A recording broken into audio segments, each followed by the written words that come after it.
এরকম খারাইতেছে ঠিকই, কিন্তু খুব দ্রুত পড়ে যাচ্ছে, একদম নরম হয়ে যাচ্ছে। স্ত্রী বলছে কি ব্যাপার, এত দ্রুত ফেলে দিলে কেন, এত নরম হয়ে গেল কেন, এরকম মোটা লম্বা শক্ত কেন রাখতে পারছো না?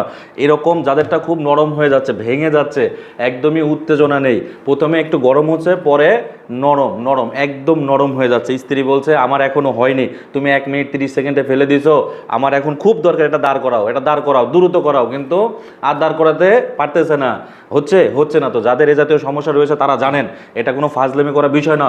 ওই মোমেন্টে ওই মেয়ে কতটা অ্যাগ্রেসিভ বিহেভ করে, এটা যারা দ্রুত ফেলেন তারা জানেন। ওই মেয়ে যদি চিন্তা করে যে আপনাকে গালিগালাজ করবে, মায়ের পর্যন্ত অনেকে খায়, বুঝেন না, সে নিজেকে কন্ট্রোল করতে পারে না। তো কারণ তার দরকার। এখন আপনি খাইতেছেন, খাইতে খাইতে যদি কেউ 2 লোকমা নাই খেতে প্লেট নিয়ে চলে যায়, আপনি কি এটা মানবেন? আপনি রেগে যাবেন না? ফাজলামি করেন আপনি। আমি 2 দিন ধরে খাই না, 3 দিন ধরে খাই না, 7 দিন ধরে খাই না, যারা প্রবাসী তারা তো বছরকে বছর খায় না, তা না? তার স্ত্রী না খাওয়া থাকে, এখন যখন প্রবাস থেকে আসছে দ্রুত ফেলে দিচ্ছে, নরম হয়ে যাচ্ছে, এটা পছন্দ করছে না। তার স্ত্রী পরকীয়া করতেছে, কারণ তার তো জীবন একটাই, সে চিন্তা করছে আমার যৌবনটা পানি পানি হয়ে যাবে, এরকম মোটা লম্বা শক্ত জিনিস পাইলাম না।